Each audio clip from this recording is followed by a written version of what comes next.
Selamat sore, izin saya Juan Vanuet Kristianto dari Universitas Indonesia dengan program studi arkeologi dan dengan mata kuliah museologi. Tujuan saya untuk mewawancari Bapak adalah dalam memperkenalkan Museum Pancasila Sakti ini kepada masyarakat luas. Mohon izin Pak, boleh berkenan untuk perkenalkan dirinya. Ya, baik Adi, saya memperkenalkan diri, nama saya Sersan Kepala Abdul Muiz di Pusja di Monumen Pancasila Sakti ini sebagai Baur Info Monumen Pancasila Sakti. Untuk selanjutnya pertanyaan-pertanyaan dari Adi nanti dijelaskan oleh Bapak di sini Pak PNS Antoni ya. Nanti silakan bertanya-tanya dengan Bapak Anton. Oke? Ya, silakan. Terima kasih Pak Anton memperkenalkan diri dulu. Ya, selamat sore untuk Ade Soekarno. Saya memperkenalkan diri, nama Antoni ya, tugas sebagai pemandu di Monumen Pancasila Sakti ini. Oke Pak, kita memiliki 3 pertanyaan. Kapan dan bagaimana jenazah pertama kali ditemukan di Sumur Lubang Buaya dan bagaimana urutan jenazahnya?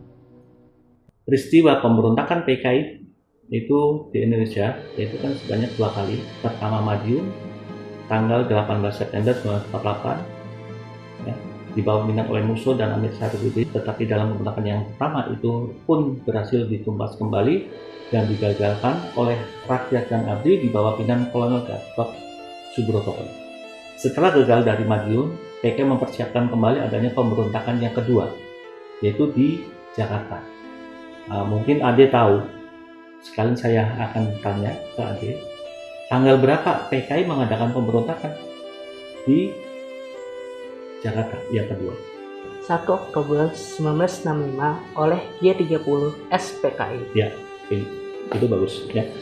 Jadi dalam peristiwa ini PKI berhasil menculik terhadap pimpinan-pimpinan Angkatan Darat karena sebagai musuh atau lawan utama bagi PKI, makanya terjadilah penculikan terhadap 6 jenderal dan 1 perwira yang dibawa ke Lubang Buaya.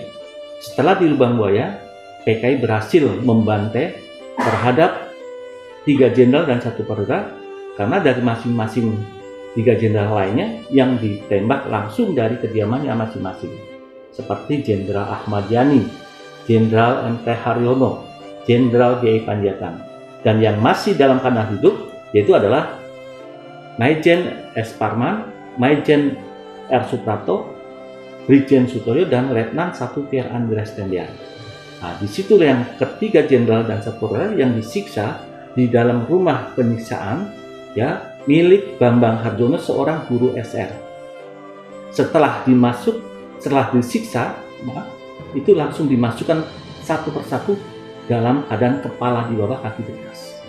Karena yang pertama kali yang dimasukkan adalah Brigjen G.I. Panjaitan, kedua Letnan Jenderal Ahmad Yani, ketiga Maijen M.T. Haryono, keempat yaitu adalah Maijen S. Parman dengan Maijen R. Suprapto, karena sekali masuk 2 jenazah dalam keadaan terikat jadi satu. Nah, dan terakhir Letu Pierre Andreas Tendian. Setelah kejadian itu ya, pada tanggal 1 Oktober 1965 ada seorang saksi sejarah yang memberitahu tentang kejadian yang berada di Lubang Buaya, yaitu adalah seorang agen polisi tingkat Sudirman. Beliaulah yang memberi petunjuk kepada pasukan RPKD, yaitu Resimen Para Komodo Angkatan Darat ya, Kopassus. Kalau sekarang namanya Pak Kopassus ya. Nah, di situ Pak Sukitman setelah itu dibawa ke Halim markas PKI. Di situ Pak Sukitman tangkaplah oleh pasukan RPKD, yaitu pada tanggal 2 Oktober. Setelah tanggal 2 Oktober, Pak Sukitman menceritakan kejadian yang ada di Lubang Buaya. Ya. Setelah kejadian di Lubang Buaya, Pak Sukitman dibawa ke pangkalan RPKD, yaitu di wilayah Jantung. Ya. Besok harinya pada tanggal 3 Oktober, Pak Sukitman dibawa ke daerah Lubang Buaya untuk pencarian sebuah sumur maut. Dan berhasil sumur maut ditemukan, yaitu pada tanggal 3 Oktober 1965 oleh pasukan RPKD di bawah pimpinan Mayor C. Santoso dan Kolonel Sarwo Edi Wibowo atas petunjuk agen polisi tingkat 2 Sukitman, dan berhasil ditemukan yaitu pada pukul 17.00 itu, ya.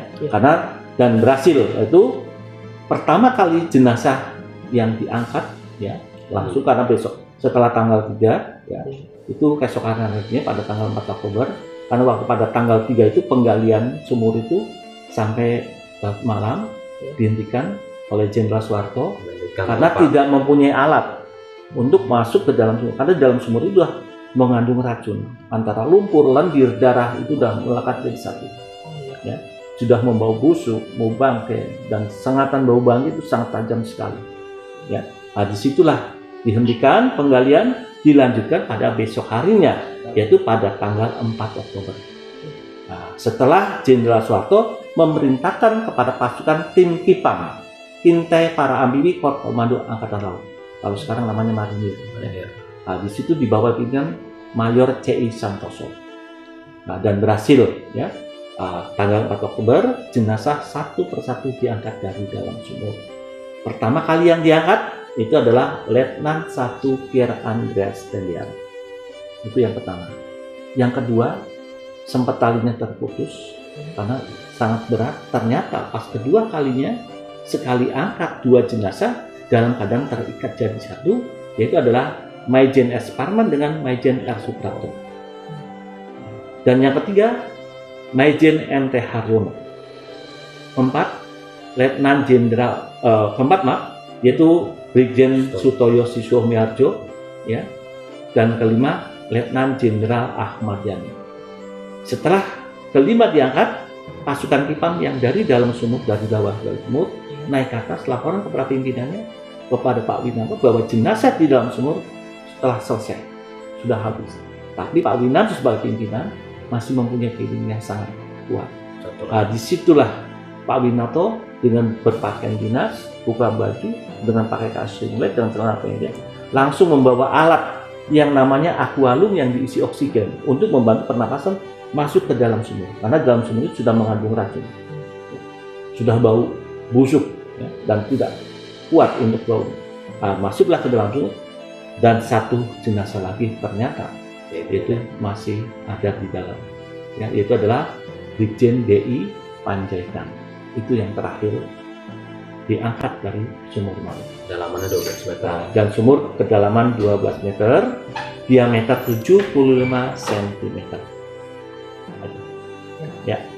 Baik Pak, untuk pertanyaan kedua, bagaimana keadaan lingkungan sumur dan bagaimana lingkungan sekitarnya pada saat penemuan jenazah? Ya, oke. Jadi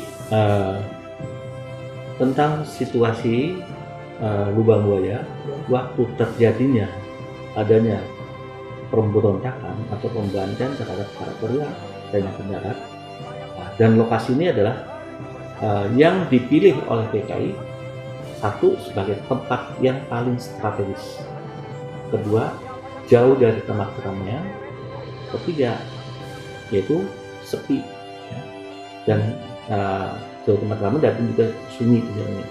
Dan lokasi Monumen Pancasila ini keseluruhannya luasnya 14,6 hektar dan masih termasuk kawasan Halim Perdana Kusuma. Makanya kenapa PKI mengambil alih dari sini, yaitu alasannya sangat strategis, jauh tempat keramaian, dan juga dari jalan besar. Dan masih sekitar ini, itu depan itu ada perkebunan karet, ya, milik dulu zaman masih orang Belanda. Dan dalam peristiwa pemberontakan PKI yang kedua di sini, karena waktu PKI kenapa mengambil alih dari Lubang Buaya? Karena sebagai tempat yang strategis dan sebagai markas atau basis, ya, yang ada di Lubang Buaya, karena sebagai tempat pelatihan, ya, latihan para sukarelawan dan sukarelawati sini oleh para pemuda rakyat, Gerwani, BTI, Sopsi, dan juga Lekra. Nah, itu pun, ya, yang melatih adalah para oknum-oknum TNI yang keterlibatannya dalam persiapan adanya gerakan 13 PKI di Jakarta. Itu seperti adalah yang melatih Mayor Udara Siono, dan juga yang memberi bantuan itu dari Menpangonya juga, Ya.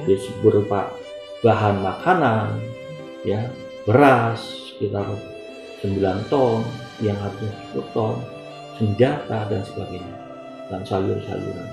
Ya. Nah, dan latihannya yaitu termasuk di kawasan daerah Lubang Buaya, yaitu tepatnya di Kampung Rawabino. Dan melatihan itu ada 26 para kader PKI dari 5 organisasi PKI, ada Pemuda Rakyat, Gerwani, BDI, Sopsi, dan Lujalekra.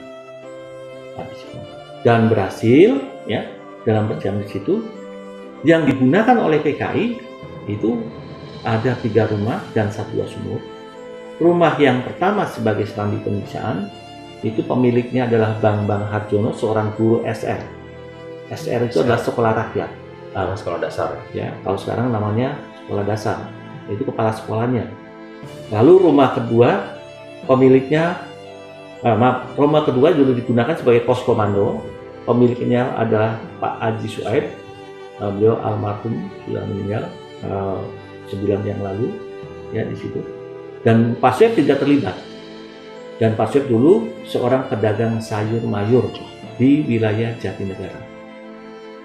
Juga rumah ketiga sebagai dapur umum, sebagai tempat masaknya para gerombolan PKI. Ya, untuk masak, untuk memberi makanan kepada orang-orang PKI yang ada di Lubang Buaya dan sekitarnya. Itu pemiliknya adalah Ibu Amro, seorang pedagang pakaian keliling atau pakaian anak-anak. Itu juga di wilayah Jatinegara. Nah, dan Ibu Amro beserta Pak Sueb itu tidak ada keterlibatan. Sekian dari lokasi sini, dari lokasi rumah beliau sendiri, ya. Lalu juga di sini itu ada sekitar 10 kepala keluarga yang terlibat hanya saat itu. Yang 9 itu sudah diungsikan, dan rumah itu yang 7 itu dibongkar karena sudah ada kawasan Gantikan ke tempat lain. Lokasi ini, ya, sebagai lokasi wisata, dan diganti rugi ke tempat lain. Itu.